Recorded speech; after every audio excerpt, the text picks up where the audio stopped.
শুক্রবার সর্বদল বৈঠক ডেকেছিল নির্বাচন কমিশন। মুখ্য নির্বাচনী আধিকারিকের দফতরে হওয়া সেই বৈঠক নিয়ে একেবারেই সন্তুষ্ট নয় তৃণমূল। বৈঠক শেষে রাজ্যের মন্ত্রী অরূপ বিশ্বাস জানিয়েছেন, আমরা আমাদের কথা বলেছি, তবে বৈঠকে সন্তুষ্ট নই। 1200-র বেশি একটা বুথে ভোটার থাকবে না।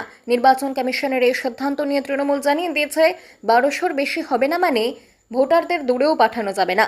এদিনের বৈঠকে তৃণমূলের প্রতিনিধি হিসেবে মন্ত্রী অরূপ বিশ্বাসের সঙ্গে উপস্থিত ছিলেন সাংসদ পার্থ ভৌমিকও। নির্বাচনে হাই রাইজ বুথগুলি কিভাবে চলবে না চলবে সেই ব্যাপারে আজকের বৈঠকে যে আলোচনা হতে পারে তার ইঙ্গিত আগেই মিলেছিল। এবার বুথের সংখ্যা যেহেতু আরও বাড়ছে, তাই কোথায় কত বুথ হতে পারে তার রূপরেখা তৈরি করতেই মূলত সর্বদলীয় বৈঠক ডাকা হয়েছিল। বুথ বিন্যাস এবং বিভিন্ন ইস্যুতে এদিন সর্বদলীয় বৈঠকে মাঝে মধ্যেই বাদানুবাদ হচ্ছিল বিজেপি তৃণমূল কংগ্রেসের মধ্যে।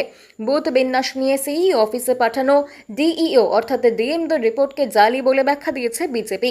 তাদের কথা, 24 জন ডিইও রিপোর্ট পাঠিয়ে বলেছে যে কোনো দলের নাকি কোনো বিরোধিতা নেই, এটা একেবারে জালিয়াতি। বিজেপির শিশুর বাজরিয়া এ প্রসঙ্গে জানান, আমাদের অবজেকশন রয়েছে। ডিইওরা কিভাবে এমন রিপোর্ট দিলেন? 24 জন ডিইওকে শোকজ করা হোক। বামেরাও বুথ বিন্যাস নিয়ে ডিইওদের পাঠানো রিপোর্ট নিয়ে সরব হয়েছেন কার্যত। অন্যদিকে বৈঠকে কংগ্রেস নেতারা বিধান ভবনে বিজেপির তাণ্ডব এবং ভাঙচুরের ঘটনার প্রসঙ্গ তোলেন। দাবি করা হয়, দোষীদের চিহ্নিত করে দ্রুত গ্রেফতার করতে হবে। প্রসঙ্গত, এদিন বৈঠকে যোগ দেওয়ার আগে নো এসআইআর প্ল্যাকার্ড নিয়ে আসেন কংগ্রেস নেতারা, জানিয়ে বিজেপি আপত্তি জানায়। এবার ভোটে হাইরাইজ বুথ অর্থাৎ বহুতলে বুথ তৈরির কথা ভেবেছে নির্বাচন কমিশন। মূলত শহর কলকাতার কথা মাথায় রেখেই এই ভাবনা শুরু হয়েছে, তবে বিস্তারিত হলে তা হবে গোটা রাজ্যে।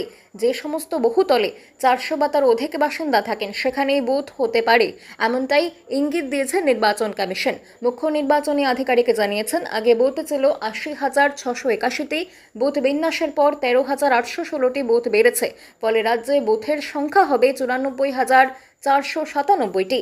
এই 13,816টি বুথ নিয়ে কোনো দলের আপত্তি থাকলে সিইও দফতরে 8ই সেপ্টেম্বর বিকেল 5টার মধ্যে জানাতে হবে। পাশাপাশি যা আপত্তি আসবে সেটা যাতে মেটানো হয় তার জন্য ডিইওদের জেলাভিত্তিক বৈঠক করতে বলবে সিইও।